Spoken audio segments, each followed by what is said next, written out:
किरकोळ परवा भांडण नाशिक भाव त्यांचं समोरून होता तो लुटपाटीचा बोला पंकज पाटील. तर त्याला तो विचारत होता का रे हो त्या दिवशी तू काय असं काय करत होता काय करता मजाक मध्ये ते सिरियसली होऊन गेलं. आता त्याला सिरियसली झाला तर डायरेक्ट शिवीगाळ वगैरे करता घरापर्यंत आला. त्याच्यावर नाही थोडंसं वातावरण खराब झालं. आतूच बारीक कशावर झालं नेमकं?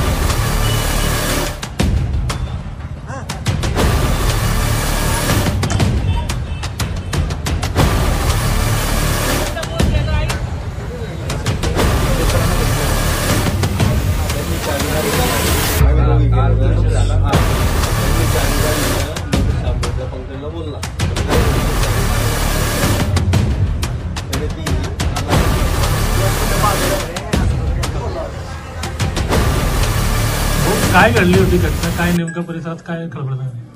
मी घरी होतो. मला बबलूचा फोन आला. तो ने कुठे आहे म्हटलं मी घरी आहे.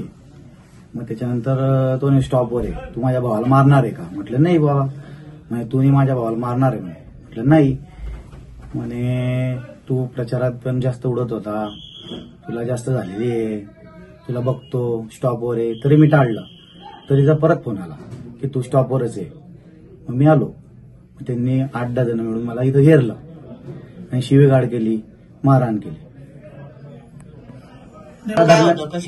प्रचारादरम्यान पण त्यांनी मला 2-3 वेळेस पकडलं होतं की तू रिकामं काम करू नको तुझा काही संबंध नाही तुला बघून घेऊ तुला मारू.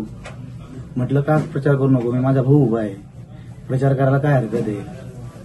त्यांनी म्हणे नाही त्याचा प्रचार करायचा नाही आम्ही तुला बघून घेऊ. असे सलग त्यांच्या 5-6 दिवसापासून मला धमक्या चालू होत्या. कोणी दिलं? बबलू बारी बंटी अतुल. माझं नाव पंकज पाटील.